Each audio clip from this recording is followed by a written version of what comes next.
ભાવનગર જિલ્લાના ઘોઘામાંથી બેદરકારીનો ચોંકાવનારો કિસ્સો સામે આવ્યો છે। ઘોઘા ગામના ગડુલા વિસ્તારમાં પીવાના પાણીની લાઈન અચાનક તૂટી જતા હજારો લીટર કિંમતી પીવાનું પાણી રસ્તાઓ પર વહી ગયું। પાણીનો સતત વેડફાટ થતા સ્થાનિકોમાં ભારે રોષ જોવા મળ્યો।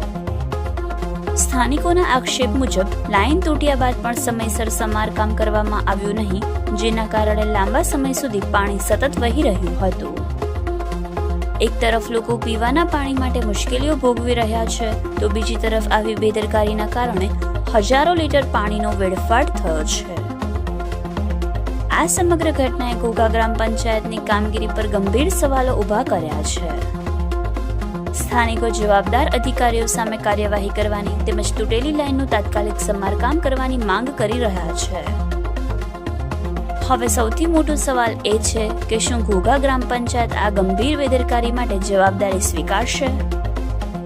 શું આ પાણીનો વેડફાટ રોકવા માટે કડક પગલાં લેવામાં આવશે કે પછી આવી ઘટનાઓ ફરીથી બનતી રહેશે? આ સમગ્ર મામલે હવે સૌની નજર ઘોઘા ગ્રામ પંચાયતની કાર્યવાહી પર ટકેલી છે।